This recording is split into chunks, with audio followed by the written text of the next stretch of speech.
Miss Eileen, ayon sa tanong ng Council, simple lang po naman, nakalagay ba sa Joint Memorandum Circular 2015-01 na kailangan may mahuli para maging successful ang isang pagbigay ng reward or information? Wala pong nakalagay. Ang nakalagay lang po, proof of success of information gathering and or surveillance So, activities. interpretasyon niyo po yun na dapat may mahuli para maging successful? Ay base po yun sa aking professional judgment and based on the evaluation po ng documents na ito is based po sa joint circular. Pero hindi po yun nakalagay sa joint circular na maliwanag. Hindi po. Nakalagay lang po proof of Interpretasyon nyo success. na po yun. Doon po sa pag-evaluate ko, yun po yung naging basis Okay. ko. Okay. Please proceed, Attorney Christine. Salamat po.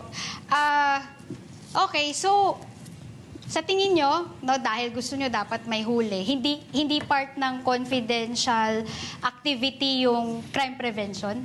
Ganun ho ba? Hindi ho siya part nun? Pwede pong pakiulit? At hindi ho part yung crime prevention na walang nangyaring masama. Doon sa event na yun, hindi ho yun part ng confidential work or surveillance?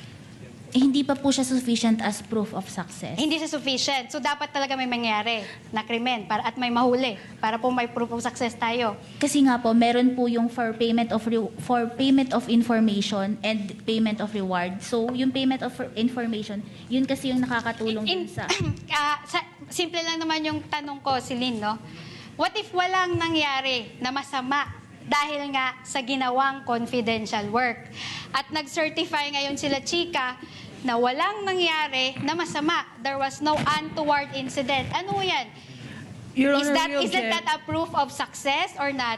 What is the objection of counsel? The question is speculative, Your Honor. This is not based on what ifs. This is based on facts and documents submitted, not on the what ifs of counsel for respondent. It's Your not a Honor. what-if counsel because it was stated in the report that there was no untoward incident. Actually, that would have been one of the questions of the presiding officer as well later on. Attorney Silene, ibahin natin ang payment for reward at payment for information.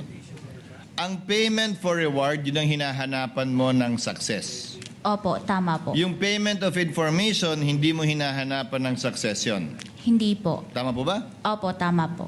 So yung reward, kaya yung reward ang dinisallow at yung information, hindi mo dinisallow yung bayad na yun, di ba? Hindi po na-disallow yung purchase of information. So ang dinisallow mo lang ay yung payment of reward, for rewards rather. Opo, tama At yun po. ang hinahanapan mo ng